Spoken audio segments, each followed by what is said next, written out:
My name is Athena.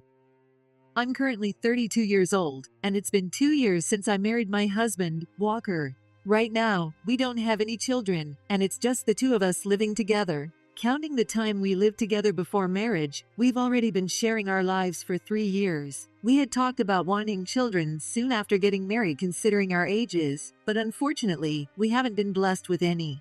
The definition of infertility is when a couple doesn't conceive after a year of trying. So, we're clearly a couple dealing with infertility, but Walker seems convinced that the problem lies entirely on the woman's side. Because of this, whenever we fight, which is often, he insists on saying, "It's because of your infertility that I don't have a child yet. You should at least listen to me more since you're making me lose face." Some of our friends had kids right after getting married, and he feels embarrassed that we've been married for 2 years and still don't have any children. There's nothing I can do about that, especially since I've been tested and they found nothing wrong with me. So, I once asked Walker to get tested for infertility too, but he exploded saying, "How could I possibly be infertile? Don't say such ridiculous things," and refused to discuss it further. Days like this kept wearing me down. I've considered divorce several times, but if I were to divorce now, remarrying would be difficult at my age, and I don't know what my parents would say. Actually, my parents value their reputation coming from an old and respected family in the countryside, and were strongly opposed to my marriage to Walker. Having married him despite their objections, getting a divorce might lead to them disowning me. It's not that I'm afraid of being disowned, but I hate the thought of cutting ties with my sisters whom I'm close to, and the nieces and nephews I adore. With all these thoughts, I couldn't bring myself to take the step towards divorce. However, a turning point came. It was when I decided to become independent. I used to work as a programmer for a major corporation, but after gaining skills and confidence, I finally achieved my dream of becoming a freelance programmer. Originally, my salary was around $100,000, but now that I've gone independent and profits come directly to me, my income has increased to $400,000. With this financial security, I can now ignore Walker's irrational outbursts with just a shrug. However, Walker disliked that I started working from home. TCH, what's so fun about facing a computer from day to night? You must be running at a loss after going independent, huh? He mocked. I had no intention of telling him the truth, so I let him believe that, and he started getting cocky. "Hey old lady, isn't dinner ready yet? Household chores should come before work. You're basically a maid, haha." He would say such things arrogantly while sitting on the sofa. I didn't respond, just casually prepared and set the table. Then, as if it were the most natural thing in the world, Walker started eating without even saying, "Thank you." He kept complaining that the food was terrible, which was just appalling. At that point, I started to lose the patience that had kept me from divorcing due to my family situation. Being disowned by my parents wouldn't stop me from meeting other family members outside home, and the stress of living with my husband was probably taking its mental toll. Feeling that I'd be able to handle this emotionally, I no longer see any reason to stay with him, and I began to think that divorcing might be okay. But then, out of the blue, Walker asked me, "Hey, what's your salary now?" He had never asked about my income since I became independent, and his sudden interest made me wary. Knowing his reckless spending habits, if I told him I was earning $400,000, there's no telling what he might do. So, on impulse, I said, "Oh, about $20,000, I guess." I immediately regretted telling such an obvious lie, but Walker was so simple-minded he believed it. $20,000? That's so little, haha. I knew it. You're just a worthless old lady. Walker burst into laughter after saying that. Although I didn't appreciate being mocked, I was relieved he believed me, for the time being. However, the very next day, he vanished into thin air. He disappeared without a trace. When I contacted his company, they told me he had taken some days off and wouldn't be back for a while, and even our mutual acquaintances didn't know his whereabouts. Thinking I had been tricked, I hired a detective to locate him. It took about a week, but the detective found him. He had told me before that he frequenting the same bars gambling, and that it was known for the young women that visit the bar. Thanks to the information he shared, I found him easily. In addition, he was with a young and beautiful woman. I hadn't approached her yet, but seized the opportunity to confront Walker. The sight of me took him by surprise, but he quickly smirked and said, "Hired a detective to find me, huh? That's just creepy. You know, I want to remarry my girlfriend, so you'll grant me a divorce, right?" He then thrust the divorce papers at me. Walker thought after his disappearance, I would file for divorce due to his unknown whereabouts, but I was one step ahead. Although he seemed frustrated, he was fine with divorcing if that was the outcome. I don't need a poor old woman like you anyway, lol. You're infertile, and as a woman, you're finished, lol. So, since you've caused me so much pain, you should pay alimony, right? Lol. Despite feeling indignant over his nonsensical demands, I made it clear I was willing to agree to the divorce, but I was firm in not paying any alimony, and I wouldn't sign the divorce papers until he paid. Walker shrugged and said, well, and agreed to discuss further with a lawyer present. Eventually, he agreed to pay me alimony, and we were officially strangers to each other. And after we both signed the divorce papers, I felt it was the right moment to say the line I had been holding back. Thanks for agreeing to divorce without any alimony or property division, lol. Actually, I make $400,000 a year, so I'm not worried about anything. Good luck with everything, haha. He didn't grasp my words immediately and stood there looking as foolish as a deer caught in headlights. Before he could change his mind, I quickly took the documents and headed to the courthouse. 10 days passed after that. My life went on as usual for me, but it was abruptly disrupted by frantic calls from my ex-husband. How long will you ignore my calls? Indeed, I had ignored all his calls, busy with moving and starting a new life, without any spare time to listen to him.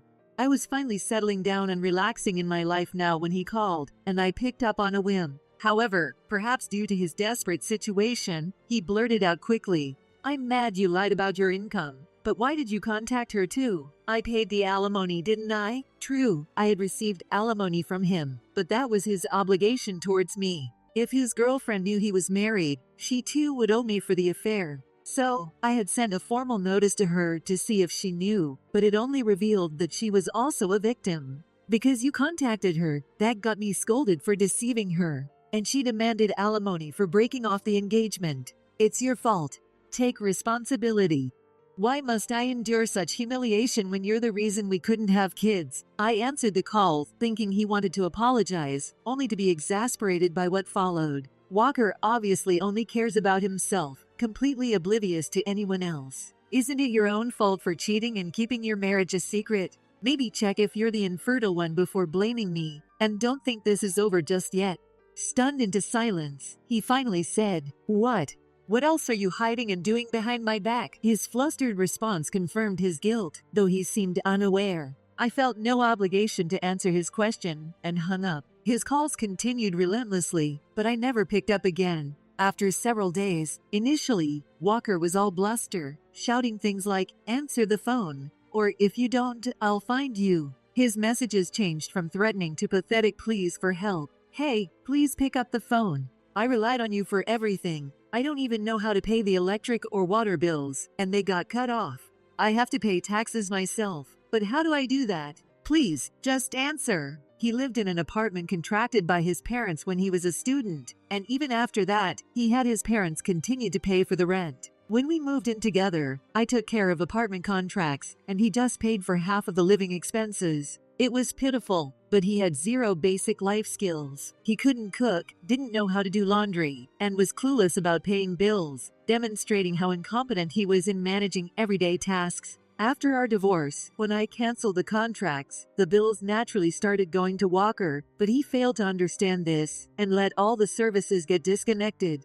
All I could do was laugh in disbelief. However, I felt it was time to show Walker a real taste of hell. After some time, I decided to confront him. Not personally, but strictly for work. "Why are you at my office?" he exclaimed, his surprise and panic visible. It seemed the reason for our divorce had spread through his department, and he looked pretty embarrassed. But my next statement made him turn even paler. "I'm working as an outsourced programmer for this company. I recently found some strange cases of someone logging into the security system, and upon investigating, it turns out you've been embezzling company money. That's why I'm here today to report it." Upon hearing this, the office erupted into murmurs. Walker, always quick to show his emotions, had a "how did this get out" look on his face. When I was tasked with managing the programs, I noticed some risky activity. It looked like someone had created an entry point for cracking, and during my investigation, I stumbled upon your suspicious activities. Ring any bells? As I pressed him, he started sweating profusely, and couldn't meet my gaze. I've already gotten a grasp of the situation, but hearing it from Walker himself would make for more solid evidence, so I came here on purpose.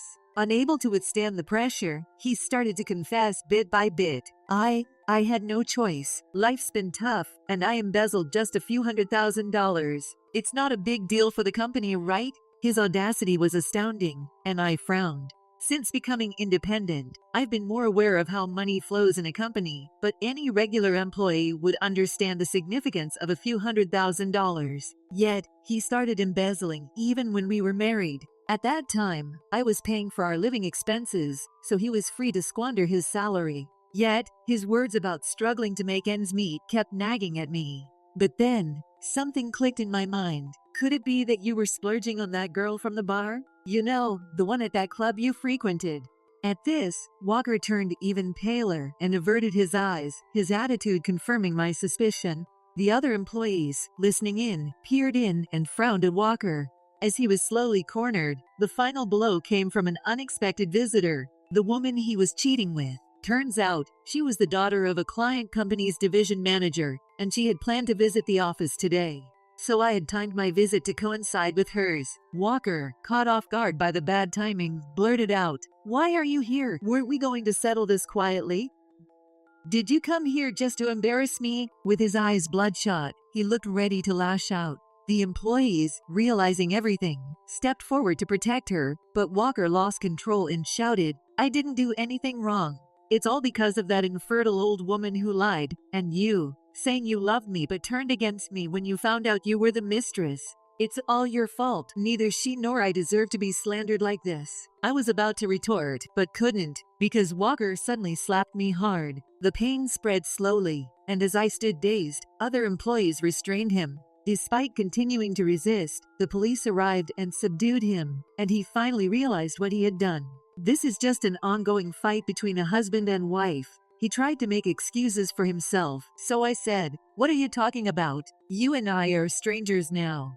What you've done is a criminal act." Shocked and hurt, Walker was taken away by the police. Afterwards, Walker had to pay alimony not only to me, but also to the woman for pretending to be single and getting engaged. Though it should have ended there, his rampage at the company and injuring me led to him being charged with assault. Fines, medical bills, and additional compensation for the injury piled up, leaving him severely distressed. However, another issue remained: his embezzlement. After receiving my report, the company promptly did an investigation, and based on Walker's testimony, his embezzlement was confirmed. The court ordered him to return several $100,000, burdening him with an enormous debt, but it was all his own doing. Underestimating me, his unplanned wedding engagement. Unfortunately for him, the woman he was involved with turned out to be the daughter of a client's division manager, and his embezzlement combined with his affair angered the client, leading to his dismissal. Due to his dismissal, he couldn't find another job, and now he's forced to live day to day, juggling multiple part-time jobs. After my divorce, at the age of 36, I remarried a man through an introduction from a friend. He has a child from a previous marriage, and after several years of getting to know them, we got married, and soon I was pregnant.